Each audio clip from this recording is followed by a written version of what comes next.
PACC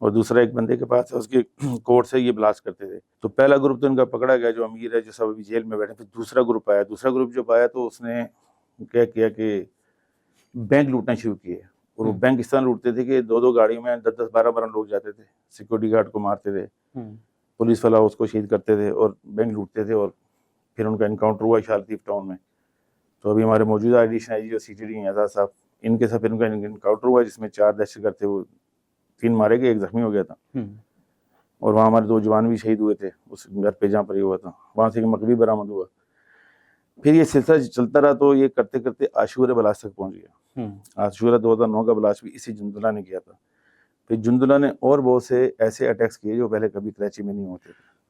اچھا، عاشورہ blast جو ہوا اس میں یہ ہے کہ مارکیٹوں کو آگ لگائی گئی، دکانوں کو آگ لگائی گئی، کیا یہ ان کے پلان میں شامل تھا یا یہ کسی اور نے کیا؟ نہیں، اس کیس کے 2 حصے ہیں. یہ اس وقت بھی یہ ایک ایشو بنا تھا.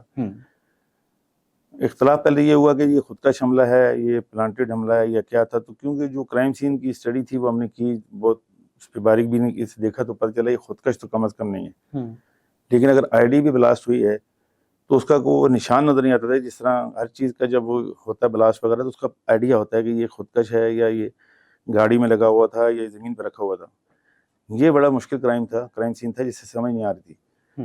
لیکن اس میں ہوا یہ کہ ایک لوہے کا پیس ہمیں ملا، مجھے وہ بلڈنگ کی چھت سے ملا جو 4 منزلہ اونچی تھی. جب اس کو نیچے لے کے آیا تو اس کو دیکھا تو وہ یعنی باہر سے اندر سے فولڈ ہوا تھا. پھر پرانی فوٹیج نکالی تو پتہ چلا کہ وہاں ایک پول تھا، اس کے اوپر قرآنی آیات کا ایک باکس لگا ہوا تھا. تو اس کے اندر ID فکس کی گئی تھی. تو کسی کو شک بھی نہیں پڑا. سویپنگ وغیرہ بھی ہوگی ساری. جب جلوس وہاں پہنچا تو جلوس میں وہ بندہ تھا جس نے اپنے دوست کو سگنل دیا جو لانڈی میں تھا. کیونکہ اس وقت موبائل فون جیمر وغیرہ کا سسٹم نہیں تھا. اس نے وہاں سے اپنے موبائل سے اس موبائل کو جو ID میں لگا تھا اس کو سگنل دیا. اور یہ ایسا نہیں ہوتا کہ نمبر ڈائل کریں اور بلاسٹ ہو جائے، نہیں. اس کے پیچھے پہلے کوڈ ملاتے ہیں پھر نمبر ڈائل کرتے ہیں تاکہ محفوظ رہے، ورنہ غلطی سے نمبر ڈائل ہو جائے تو کوئی اور بھی کر سکتا ہے یہاں پہ. اور میری سروس میں یہ پہلا عاشورہ تھا 2009 کا جس میں 6 7 8 9 10 تک جن سے بلاسٹ ہوتے رہے چھوٹے چھوٹے ہر جگہ. لیکن یہ بہت بڑا ہوا. تو اس میں بھی جندلہ انوالو تھی. پھر اس کے لوگ جو تھے وہ میں نے کوئی 15-20 دن بعد پکڑ لیے تھے. جب وہ پکڑے گئے تو وہ کیسے پکڑے وہاں؟ وہ میں وہ بیک گراؤنڈ اس کو بتاتا ہوں. وہ ہوا اس طرح تھا کہ اس کنویں سے کوئی سال پہلے ادھر قائد آباد سے آگے ایک واقعہ ہوا تھا. وہاں ایک مرڈر ہوا کسی کا گھر کے باہر. تو نارمل بات تھی، لیکن جب ہمیں پتہ چلا کہ جو مرڈر ہوا اس کے برابر میں جو گھر ہے اس میں گرنیڈ لگائے ہوئے، کسی نے کہ دروازہ کھولیں گے تو بلاسٹ ہو جائے گا. تو میں نے ٹیم بھیجی، میں نے جا کے دیکھا وہاں واقعہ کیا ہوا. تو پتہ ہی چلا کہ اس سوسائٹی میں ایک آرمی کے ریٹائرڈ صوبیدار صاحب رہتے تھے، ان کے برابر میں کوئی رہتا تھا. کہ تو ایک دن انہوں نے کہا یار تمہاری سرگرمیاں بڑی مشکوک ہیں، آپ لوگ آتے ہیں رات کو دن کو، پتہ نہیں چلتا آپ کے بارے میں. تو انہوں دوسرے دن ان کے پاس ایک بندہ آیا، اس نے گلے میں کارڈ ڈالا ہوا تھا ایک TV چینل کا. اس نے کہا جی میرے عزیز ہیں، آپ ان کو تنگ نہ کریں، ہم تو نارمل سے لوگ ہیں. خیر وہ بات آئی گئی ہوگی. 1 یا 2 دن بعد وہی بندے دونوں واپس آئے، ان کی بیل بجائی، ان کو باہر جیسے باہر ان کو شوٹ کیا اور نکل گئے. پولیس پہنچی تو پتہ چلی برابر گھر میں رہتے تھے وہ لوگ. جب گھر میں گئے تو یہ ID وغیرہ تھی. تو میری ٹیم وہاں جو پہنچی تھی انہوں نے وہاں سے جتنا کچرا ملا وہ سارا اٹھا کے لیا. اس کچرے میں ہمیں بہت سی چیزیں ملی، موبائلوں کے نمبر یہ وہ. تو ہم پوری ایک انوینٹری بناتے رہے. تو اس میں ایک نئے ڈیزائن کا ایک پرانا ماڈل تھا لیکن وہ اب استعمال نہیں ہوتا تھا فون. تو اس فون کے بھی بہت ساری چیزیں ملی ہمیں. تو ہمیں آئیڈیا ہوا کہ یہ جو فون ہے کہیں نہ کہیں استعمال ہو رہا ہوگا. تو ہم نے پوری کراچی میں چیک کیا کہ اس طرح کی کہیں ID بلاسٹ ہوئی ہے یا نہیں ہوئی ہے. ظاہر جو بلاسٹ ہو جائے اس میں تو پتہ نہیں چلتا، لیکن ہمیں ہیلپ یہ ملی کہ عزیز بٹی کے تھانے کے دوسرے ایک لائیو بم ملا تھا. جب جا کے ہم نے اس کا پارسل کھلوایا تو اس کے اندر سے جو فون ملا وہ وہی فون تھا جس کا باکس ہمیں وہاں سے ملا تھا، اس گھر سے، قائد آباد سے. تو وہ جو ID تھی وہ پتہ چلا کہ کسی موبائل پہ لگائی تھی انہوں نے. تو موبائل جب گھومی ہے تو وہ گر گیا وزن سے. وہاں سے ہم سے شروع ہو گئے. پھر ہمیں 2-3 نمبر ملے تو وہ ہم نے انٹیلیجنس بیورو سے شیئر کیے کہ ان کو لسننگ پہ لگاتے ہیں. تو سال ایک تقریباً یا 8-10 مہینے وہ چلتا رہا فون. کوئی خاص بات نہیں تھی اس کے اوپر. لیکن عاشورے سے کچھ عرصہ پہلے اس میں 2-3 باتیں بڑی مشکوک تھی. ایک تو اس میں یہ ہے کہ جی بھائی اوپر سے آ گئے. دوسری تیسری بات یہ تھی کہ جی وہ کہاں ملنا ہے. تیسری تھی کہ کچھ پیسے چاہیے بھائی کو. یہ تھی باتیں مشکوک، لیکن اتنی مشکوک نہیں تھی کہ ہم فوراً اس پہ کام کرتے. میں نے بتایا نا آپ کو، ہم بڑے آرام سے لگے رہتے ہیں. اس کے بعد ہوتا ہے کہ ایک بلاسٹ ہو جاتا ہے. بلاسٹ ہونے کے بعد 10 کو یا 11 12 13 تاریخ کو عبدالخالق شیخ صاحب ہمارے جو آئی جی بلوچستان تھے بھی، ان کی زیر نگرانی ایک ٹیم بنائی گئی جس میں ایس پی تھا اور سر اس کو سپروائز کر رہے تھے. خالق صاحب شاید ڈی آئی جی ایسٹ تھے. جی ہاں. اس سے پہلے کیا ہوتا ہے کہ وہ جو تھانہ شاہراہ نورجہاں کے دور سے جمعے کے دن اطلاع ملتی ہے کہ وہاں کوئی بم ملا ہے. ہم بھی پہنچتے ہیں وہاں پر، میرے خیال میں کھوسو صاحب بھی تھے ساتھ میں. تو ہم سارے گئے تو جا کے شاہراہ نورجہاں میں ہم نے وہ بم دیکھا. ایک پلاسٹک کا باکس تھا، اس میں فل ایکسپلوزیو تھا، باہر نٹ پٹ لگے تھے. تو مجھے یہ تو پتا تھا کہ یہ نٹ لگے ہوئے ہیں، یہ جتنے بلاسٹ میں سب میں نٹ لگے ہوئے ہیں. ایک کامن بات سامنے، عموماً بال پیرنگز ہوتے ہیں، اس میں نٹ لگے تھے. تو وہ دیکھ کے ہم واپس آئے تو مجھے ایک دم میری ٹیم نے کہا سر اس میں موبائل تو نہیں لگا ہوا تھا. ہم دوبارہ بھاگے وہاں پر. جب دوبارہ گئے جا کے اس آئی ڈی کو دوبارہ کھولا تو ہماری بریکنگ نیوز تھی کہ اس کے اندر جو موبائل فون لگا ہوا تھا اس کا باکس بھی ہمیں 1 سال پہلے ملا تھا. عزیز بھٹی سے جو قائد آباد. اب آپ سمجھ رہے ہیں، قائد آباد ادھر سے 2 ایویڈنس ملی. ایک تو جو عزیز بھٹی سے ملا فون، اس کے اندر جو موبائل فون لگا ہوا تھا اس موبائل فون کی امی اور اس کا جو باکس تھا نا وہ ہمیں وہاں سے ملا تھا، قائد آباد سے. وہ میچ جیسی ہوئی ہمارے لیے بریکنگ تھی. میں سیدھا آئی صاحب کے پاس گیا تو میں نے کہا سر ہم بندے اٹھا لیں گے، اس میں ہمیں شک ہے کہ فلاں لوگ ہوں گے. تو خیر وہ بندے پکڑے گئے. جب بندے پکڑے گئے تو ہم نے ساری ورکنگ کی تھی وہ کون ہے کیا کرتے ہیں. تو رات کے ٹائم عبدالخالق شیخ صاحب اور ہم سارے گئے تو انڈا موڑ سے ہم لائیو بم انہوں نے ریکور کروایا. وہ بالکل بلاک بم بنا ہوا تھا جیسے اینٹ پڑی ہوتی ہے. اس میں تقریباً 4 kg کے لیے ایکسپلوزیو لگا ہوا تھا. نیٹ کمپلیٹ آئی ڈی تھی، لیکن وہ کسی وجہ سے انہوں نے وہاں چھپا دی تھی کہیں پڑ نہ جائے. وہ لے کے آئے تو اس کے بعد یہ کیس کھل گیا سارا. اب جب یہ کیس اوپن ہو گیا تو پھر وہی جو اختلاف آپ کہہ رہے ہیں یہ پری پلان تھا کیا تھا. انہوں نے ہمیں بتایا کہ جی ہم نے اس قرآنی آیات کے باکس کو مارک کیا تھا. 2 دن پہلے ہم نے اس کے تالا کاٹا، قرآن پاک کے وہ اوراق نکالے، اس آئی ڈی کو اندر لگا کے ہم نے اپنا تالا لگا دیا تھا. تو موبائل فون جو تھا وہ اس میں 8-10 دن تک کی بیٹری ہوتی تھی. تو جب عاشورے والے دن وہاں پہنچا جلوس تو ہمارا لڑکا جو آگے تھا اس نے وہاں سے مس کال دی، ہمیں پتہ چل گیا تو لانڈی والے نے بلاسٹ کر دیا. یہ تو ہو گیا بلاسٹ. اب آفٹر بلاسٹ جو کہہ رہے ہیں نا پلاننگ، اس پہ تھوڑا سا ایک اختلاف ہوا تھا جی یہ کیا تھا. تو میں نے اسے یہ کہا تھا، میں نے کہا اس کے 2 پارٹ ہیں. یہ جو اٹیک ہوا ہے نا یہ ٹوٹل ریلیجیس ہے، یہ سیکٹیرین معاملہ ہے. اس کے بعد جو ہوا ہے وہ اس کا ری ایکشن ہے. پری پلان نہیں تھا، لیکن جو ہوا وہ پرانی ایکسپرٹیز ہوتی ہیں لڑکوں کی. کراچی کے لوگ تھے، کراچی میں آگ لگاتے بھی رہے ہیں، ہوتی بھی رہی ہے. تو اس لیے پھر 2 ٹیمیں الگ الگ بنی تھی، بلاسٹ اور آفٹر بلاسٹ. آفٹر بلاسٹ والی جس نے بھی کی ہے اس کی رپورٹ ہوگی، لیکن بلاسٹ تک میں نے ثابت کیا کہ یہ سیکٹیرین تھا. اس وقت پھر کچھ لوگوں نے مانا، کچھ لوگوں نے نہیں مانا، بولتے بندے صحیح ہیں کوئی غلط ہے. پھر کچھ عرصے بعد 6 مہینے میں لگتا ہے مجھے یاد نہیں صحیح، سٹی کورٹ پہ حملہ ہوتا ہے اور پتہ چلتا ہے جی وہاں ایک ملزم مارا گیا اور 3 بھاگ گئے. ہم بھی پہنچے وہاں پر، ہمیں نہیں معلوم تو کون بھاگا ہے. جب وہاں پہنچے تو پتہ چلا جو 4 بندے ہم نے پکڑے تھے ان کے ساتھیوں نے جو باتھ روم تھے اس کے اندر ان کے لیے سامان رکھا ہوا تھا، گرنیٹ اور پسٹل. یہ واش روم گئے، ہتھکڑی لگی تھی ان کو، واش روم میں گئے، وہاں سے انہوں نے ایک نے اپنی ہتھکڑی کاٹی، ایک نے ہاتھ پہ لپیٹی، گرنیٹ اور پسٹل اٹھائے، باہر آئے، پولیس والے کو شہید کر دیا. جب وہ بھاگ رہے تھے اس میں ایک جو تھا وہ کافی بڑا لمبا چوڑا تھا، تو بھاگتے ہوئے وہ گرا، اس کو گولی لگی، اس کے ہاتھ میں گرنیٹ پھٹ گیا، وہ مر گیا. 3 بھاگ گئے. وہ یہاں سے بھاگے، پھر ان کی بہت بھاگ دوڑ کی، کوئی نہیں پکڑا گیا. وزیرستان چلے گئے. ہم نے کافی 9-10 سال سے بھی زیادہ ان کا پیچھا کیا. تو ابھی 2021 یا 22 میں اب ان کا اینڈ ہوا ہے. اینڈ کیسے ہوا ہے کہ ایک تو خیر بعد میں پکڑا گیا، وہ رنگی ٹون میں مارا گیا. 2 جو تھے وہ وزیرستان میں تھے. جب آپریشن شروع ہوا تو وہ چلے گئے افغانستان شراوک کے ایریے میں. تو وہ وہاں رہ رہے تھے. ان کا کام صرف یہ تھا کہ وہ کراچی نہیں آئیں گے، وہاں آئی ڈیز بنا کے بھیجا کریں گے. تو استاد اسلم تھا اس کے اندر میں کام کرتے تھے، سارا ایکسپلوزیو وغیرہ وہ بناتے تھے اور آگے بھیجتے تھے. جب وہ دونوں مارے گئے تو ان کی وائف جو تھی وہ واپس پاکستان آئیں. پھر ہم نے ان کو انٹروگیٹ کیا تو انہوں نے پھر کنفرم کیا جو دونوں مارے گئے. تو اس طرح جندلہ کا وہ چیپٹر ختم ہوا. اچھا، فرانسیسی انجینئروں کو بھی اٹیک کیا گیا تھا، بس پہ اٹیک ہوا تھا جو، تو یہ اور اس کے علاوہ پرویز مشرف سابق صدر جو ہیں اس پہ بھی حملے کی کوشش کی گئی لیکن وہ تو ناکام بنائی گئی. تو ان میں کون سے گروپ تھے، یہ حملہ کیسے ہوا، اور پرویز مشرف کے جو تھے ملزمان یا فرانسیسی انجینئروں کے، ان تک آپ کیسے پہنچے؟ دیکھیں وہ دونوں کیسز ہیں پنڈی کے. اس میں پہلا حملہ تو ناکام اس لیے شاید ہوا کہ اس میں